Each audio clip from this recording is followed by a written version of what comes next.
Dans l'actualité également, la première dame Dominique Ouattara, présidente du comité national de surveillance de la lutte contre le travail et l'exploitation des enfants, a effectué du 18 au 23 juillet dernier une visite aux États-Unis à l'invitation de Hillary Clinton, secrétaire d'État américain. L'un des temps forts de cette visite a été la signature d'un protocole d'accord avec la Fondation mondiale du cacao, qui a par ailleurs remis un trophée à la première dame de Côte d'Ivoire pour ses efforts dans la lutte contre le travail des enfants dans la cacaoculture. Compte rendu, Abiba Dambélé. La visite de travail de la première dame aux États-Unis à l'invitation de la secrétaire d'État Hillary Clinton a été marquée par de nombreux événements qui participent au rayonnement de la Côte d'Ivoire à l'extérieur. Madame Dominique Ouattara a pris part à la signature d'un protocole d'accord avec la Fondation mondiale du cacao. L'État de Côte d'Ivoire était représenté par la présidente du comité national de surveillance des actions de lutte contre la traite, l'exploitation et le travail des enfants et la Fondation mondiale du cacao par son président, M. Bill Guiton.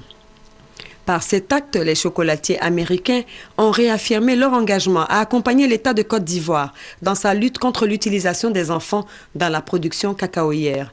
Par ailleurs, cette fondation s'engage à s'investir dans le domaine de l'alphabétisation, à la construction d'écoles et surtout à faire des producteurs de cacao des entrepreneurs. Un hommage a été rendu à la première dame de Côte d'Ivoire pour son combat pour le bien-être des enfants.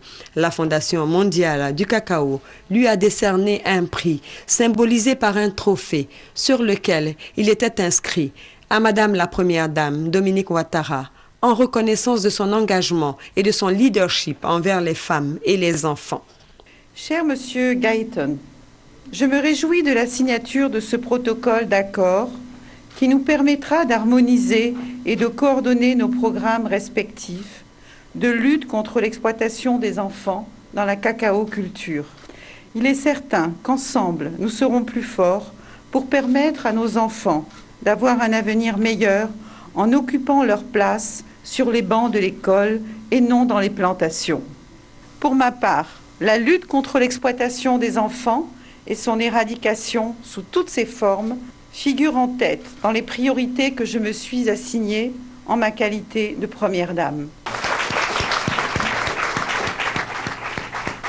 Ce prix couronne un engagement de plusieurs années de Madame Dominique Ouattara en faveur des enfants en difficulté.